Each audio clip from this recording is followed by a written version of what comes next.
मैंने सबसे पहले ये देखिए लेग पीस ले लिए हैं और इन्हें वॉश कर लिए अच्छे से। अब मैं एक बाउल ले रही हूँ और उसमें इस तरह की एक छलनी रखूँगी।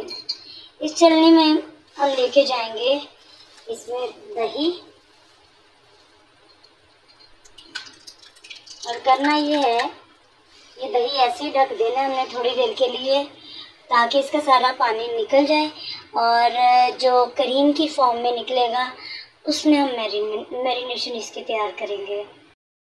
पैन ले लिया और पैन में हम डालेंगे ऑयल। थोड़ा सा इतना डाल लेना है कि हम इन्हें अच्छे से फ्राई कर सकें, और ऑयल गर्म होने देंगे। हमारा गर्म हो गया, अब ऑयल में हम इसे फ्राई कर लेंगे।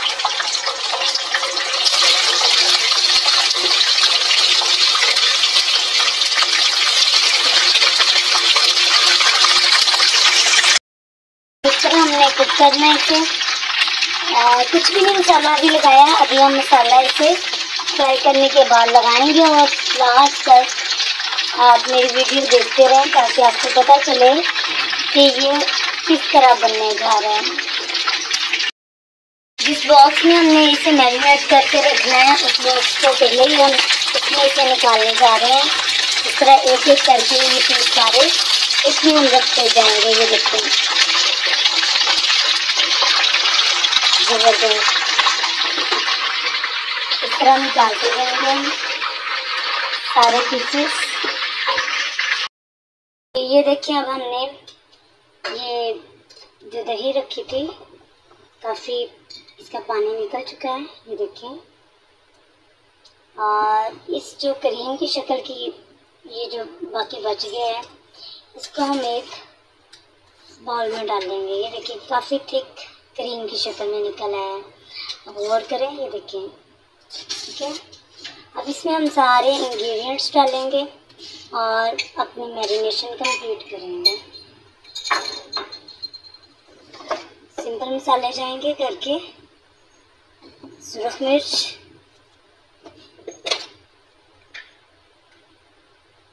हल्दी पाउडर,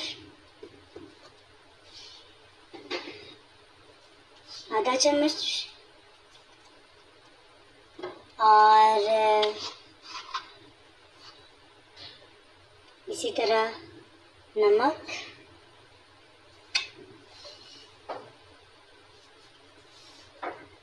इसमें हम डालेंगे थोड़ी सी ये दड़ा मिर्च, थोड़ी सी डालेंगे, ठीक है। ये बहुत तीखी है, ये बड़ा मैं संभाल के डाल रही हूँ कि स्पाइसी बहुत ज़्यादा भी ना हो जाए कि खाया ना जाए। ये मैं डाल रही हूँ चाट मसाला, और ये है वो जो गरम मसाला, ज़ीरा और धनिया पाउडर इकट्ठे पीसे हुए हैं। और इसमें जाएगा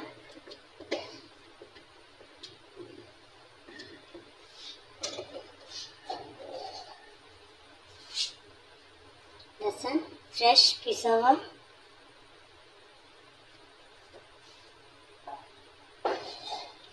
जी।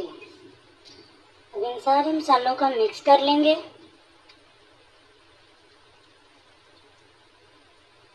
बड़े अच्छे से इस तरह मिक्स कर लेना है,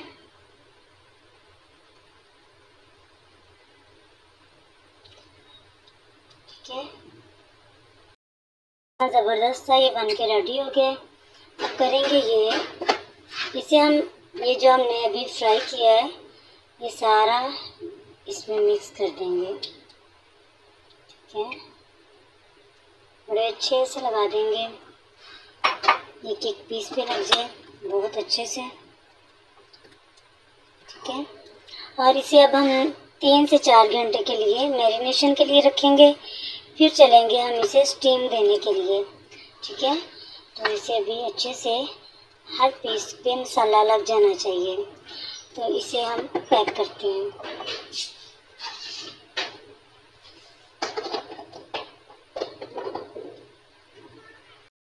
2 से 3 घंटे के लिए इसे मैरिनेट अच्छे से कर लिया और इसमें मसाला बहुत अच्छे से रच गया है। अब हम करेंगे इसे फॉइल पेपर लेंगे और फॉइल पेपर में रैप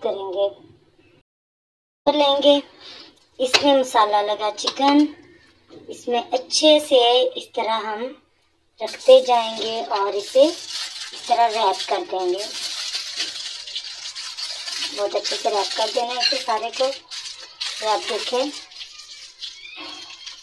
इस तरह रैप कर देना है। आप ये चेक करें, सारे चिकन को आपने इस तरह बहुत अच्छे से रैप कर देना है और फिर हम इसे स्टीम देने की तरफ जाते हैं। सारे इस तरह बड़े अच्छे से रैप हो गए हैं। ये आप चेक करें कितना ज़बरदस्त रैप हो चुके हैं। अब हम इसकी स्टीम की तरफ चलते हैं और इसकी ये खूबसूरत भी बहुत लग रहे हैं। कुकर लेंगे और प्रेशर कुकर में इस तरह कोई भी आप पतीली का स्टैंड रख लें और उसमें इस तरह ये सारे के सारे सेट कर लें। मैंने कितने अच्छे से इसे रख दिया है। अब हम प्रेशर कुकर का लिड इसके ऊपर दे देंगे और इससे हम 10 से 15 मिनट के लिए स्टीम देंगे और फिर हम देखते हैं बहुत ज़बरदस्त चिकन रेडी हो जाएगा। देखिए कि अब हमारे ये जो है बन के रेडी हो गए हैं, बहुत ज़बरदस्त। और इसे हम प्लेट में निकाल लेंगे। बस ये देखें ये कितना, ये देखें बिल्कुल भी पानी या कोई ऐसा मसाला नहीं है इसके साथ। ये मैंने फॉइल पेपर साइड पे कर दिया है। आप ज़रा गौर से देखें ये कितने अच्छे से गल चुका है। ये देखें इसमें ज़रा सा भी कच्चा पानी नहीं और इसका मसाला अंदर तक रच चुका है। और ऐसी वीडियोस देखने के लिए मेरे चैनल को सब्सक्राइब करें, लाइक करें, शेयर करें। वीडियो को एंड तक देखने के लिए बहुत शुक्रिया। अल्लाह हाफ़िज़।